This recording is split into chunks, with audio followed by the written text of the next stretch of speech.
The Poem of the Man-God, the third year of the public life, chapter 506. In Joseph's house at Sephoris, little Marshal named Manasseh, 7th of October, 1946.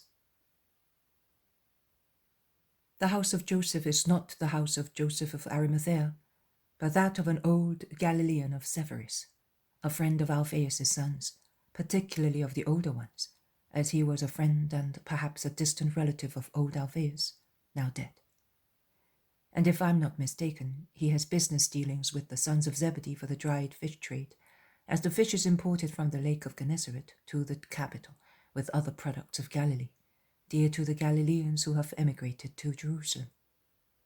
That is what I gather from the conversation of Alphaeus' two sons and John with Thomas. Jesus instead is a little behind with Manasseh, to whom he entrusts the task of going to Joseph of Arimathea and to Nicodemus, asking them to call on him. This Manasseh does at once. Jesus joins the three apostles again for a moment, exhorting them once again to be prudent when speaking, for the sake of the Levite who has saved them.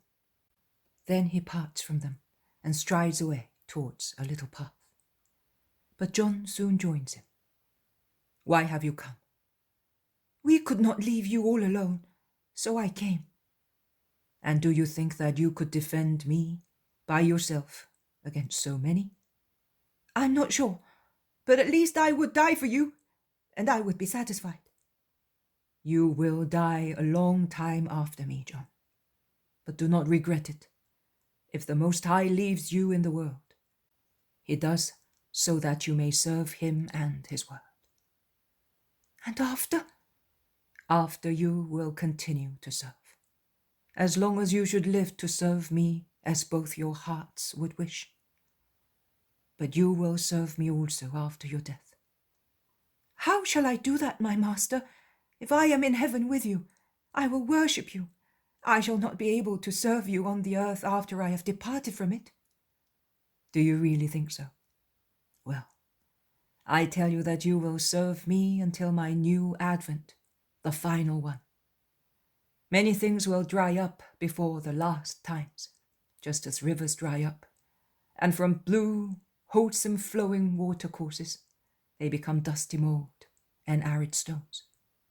But you will still be a river, resounding my word and reflecting my light. You will be the supreme light left to remind people of Christ, because you will be a completely spiritual light, and in the last times there will be a struggle of darkness against light, of the flesh against the spirit.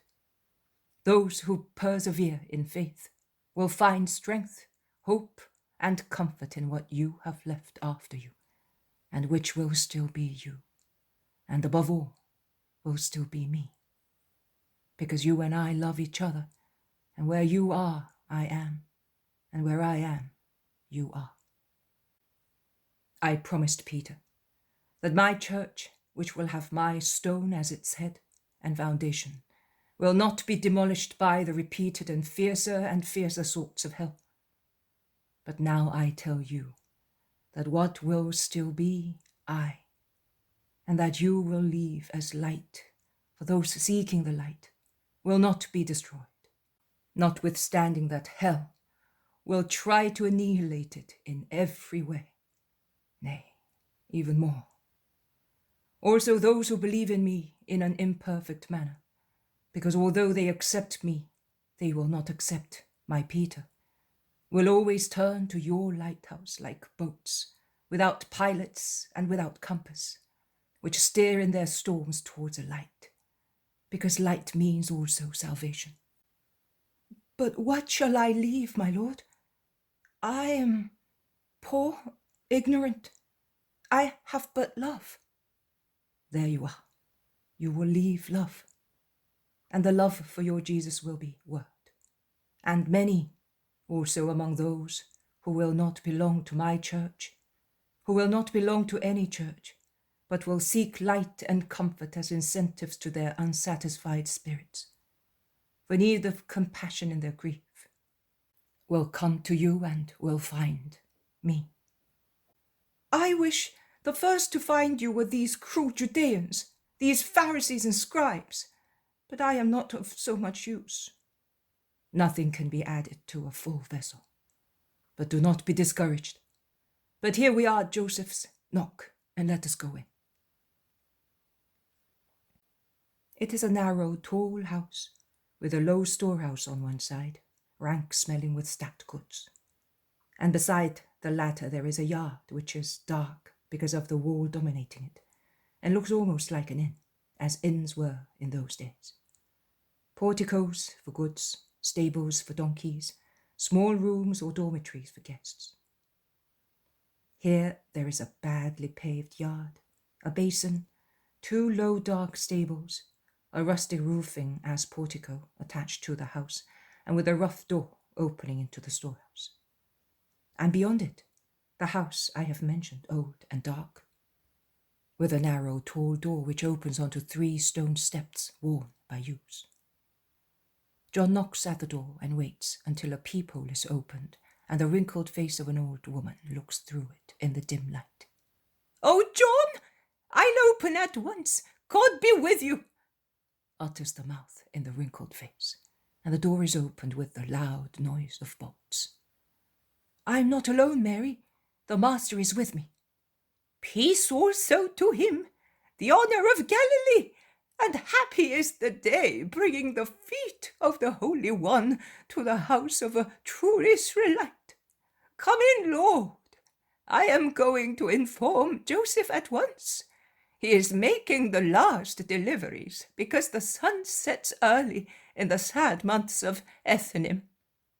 "Leave him to his work, woman. We are stopping here until tomorrow." "A great joy for us. We have been waiting for you for a long time. And also a few days ago, your brother Joseph sent for news of you, but my husband will give you better information. Now you can stay here, and I will leave you, Lord, because I am finishing baking the bread.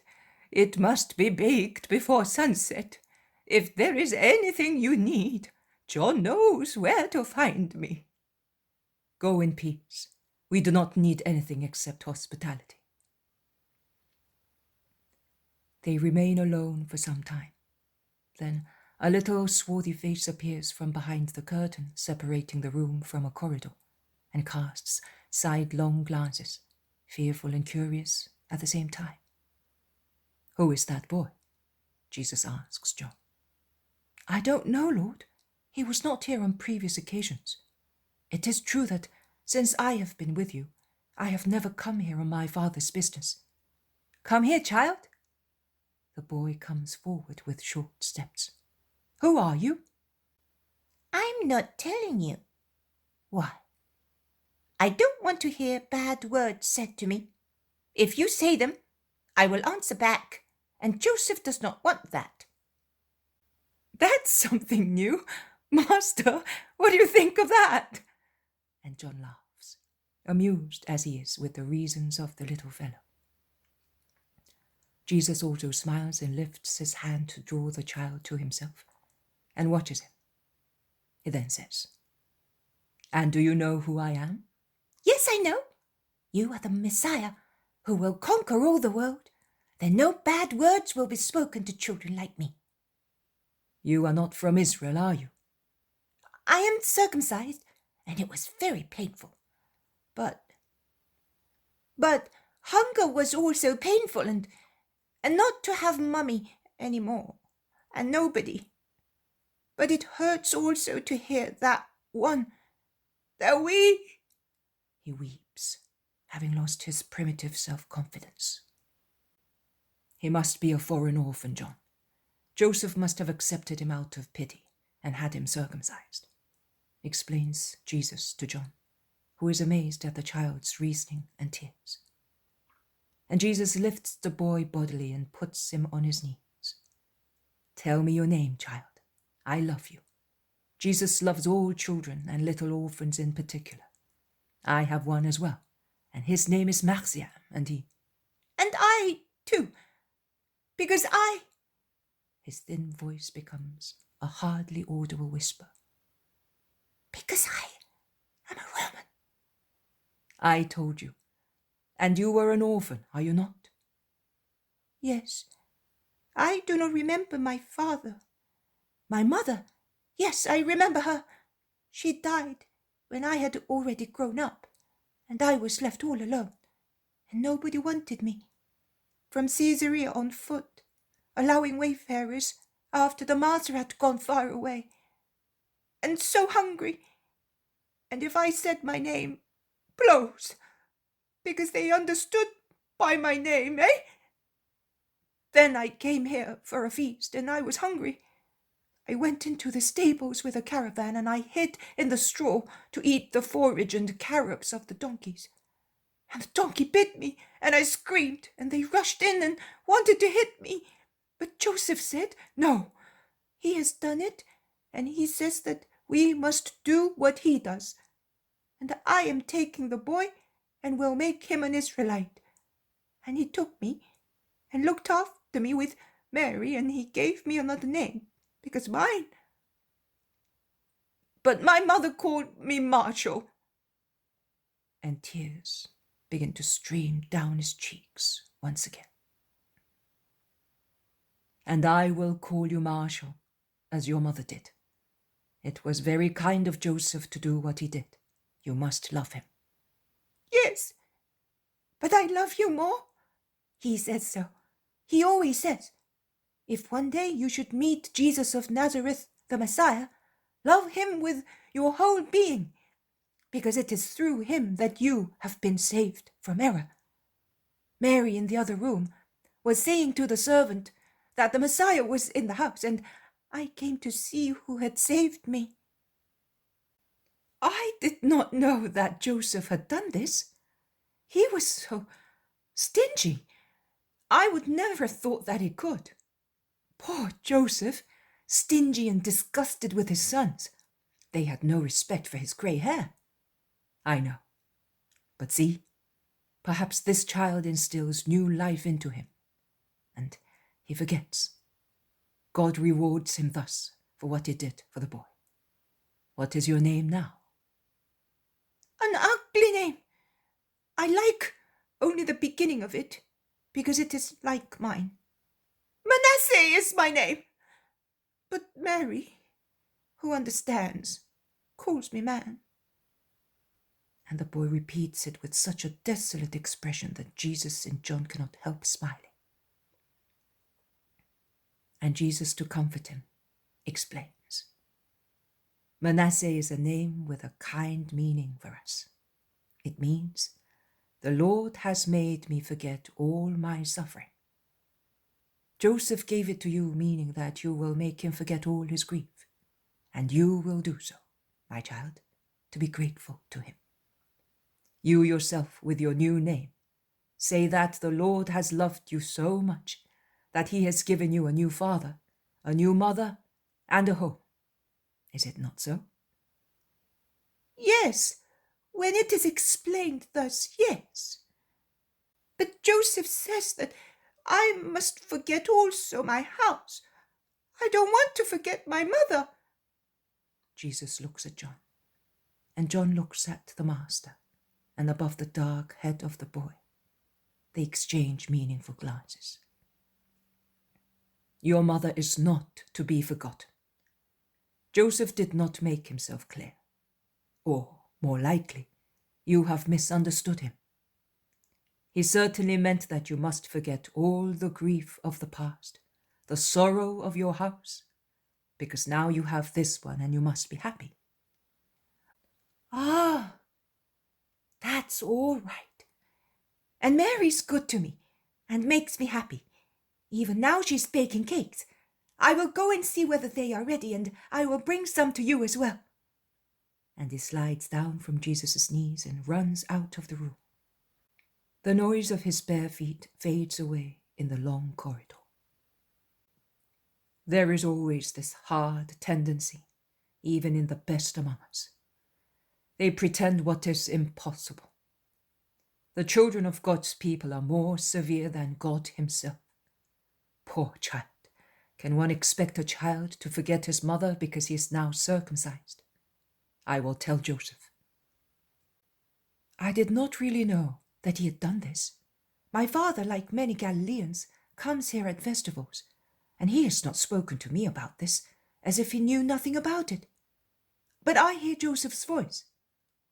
Jesus stands up, and so does John, ready to greet with due respect the landlord, who is coming in, and in turn bows repeatedly and ends by kneeling at Jesus' feet. "Stand up, Joseph, I have come, as you see." "Forgive me if I kept you waiting. Friday is always a busy day. Hail, John! Have you news of Zebedee?" "Not since the tabernacles, when I saw him." "Well, I can tell you that he is well, and so is Salome. Fresh news this morning's, with the last delivery of fish. And I can also tell you, Master, that your relatives are all well at Nazareth. The man who came will depart the day after the Sabbath, if you wish to send word. Are you alone?" "No, the others will be here shortly." "Very well. There is room for everybody. This is a faithful house. I am sorry that Mary has been busy baking the bread and I with sales. We left you all alone. We failed to honor and keep you company as befits a guest, and a great guest." "A son of God like you, Joseph. Those who follow the law of God are all equal." No, you are you. I am not a fool like these Judeans. You are the Messiah." "That is by the will of God. But by my will and duty I am a son of the law like you." "Those who slander you cannot say and do what you are saying now, and you always do." "But you do much of what I teach. I have seen the boy Joseph." "Ah, have you seen him? He came. He knows that I do not want that. In your case, I am glad, but it might have been something else." "So, what would have happened?" "That. I do not like that. That's it." "Why, Joseph? Not to be praised? Your thought is praiseworthy. But the child might think that you are ashamed to show him." "And it's true." "True? Why? Tell me." "Well, the boy is not a Hebrew born of Hebrews, not even of proselytes, or of a Hebrew mother and a heathen father. He is the son of 2 Romans, a freed couple who lived in the house of a Roman at Caesarea-on-Sea. He kept the child while he remained there. But when he went away, he left the boy who remained alone. The Hebrews obviously would not accept him. The Romans, you know what the Romans are like. And those Romans of Caesarea above all. The boy, begging." "Yes, I know. He arrived here, and you accepted him. God has marked your deed in heaven." "And I had him circumcised. And I changed his name. His name, pagan, idolatrous. But I do not want him to mix with people and remember his past." "Why, Joseph?" Jesus asks kindly, and he continues. "The boy suffers for that. He remembers his mother. It is understandable." "But it is also understandable that I should not wish to be criticized for accepting An innocent. Nothing else, Joseph. Why are you afraid of the opinion of men, when a higher judgment, the divine one, confirms that your action is a holy one. Why are you ashamed? Out of respect for public opinion? Or for fear of retaliation, of a good deed? Why do you want to set for the boy an example of duplicity, such as arising from changing his name and cancelling his past, out of fear of being prejudiced? Why do you want to instill into the child contempt for his father and mother? See, Joseph, you have accomplished a praiseworthy deed, but you are covering it with dust, with such imperfect ideas. You imitated one of my actions. You received my words, which is good. But why do you not make my imitation perfect by completing it candidly and saying, yes, the boy was a Roman, and I did not feel disgust at him, because he is the son of the Creator like you. I only wanted him to be in our law, and I had him circumcised. Really, the true circumcision is about to come, and a new incision will be made in men's hearts, from which the suffocating ring of treble concupiscence will be removed. Thus, even if the child had remained innocent until that time. But I do not wish to reproach you for that. You, a Hebrew, did the right thing in making him a Hebrew. But leave him his name. Oh, in the future, how many people named Marshall and Caius and Felix and Cornelius and Claudius and so forth will belong to the Christ and to heaven? That is possible also for the boy, who knows nothing about Hebrews and Gentiles, and who will become of age when the new and true law will be established with the new temple and new priests, and not as you think.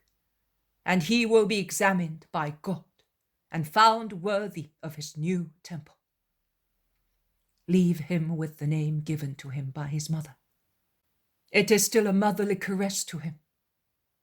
I understand what you meant by calling him Manasseh, but let him be Marshall. And to those who ask you about him, you may say, yes, he is Marshall, almost like the disciple of the Christ, the boy to whom Mary gave that name. Be brave in goodness, Joseph, and you will be great, so great. Master, as you wish. I do not want to upset you. And do you think that I did the right thing also as a man? Yes, you did. Your sorrow has made you good. So everything you have done is well done, and this deed is a good one. Some knocks at the main door interrupt the conversation.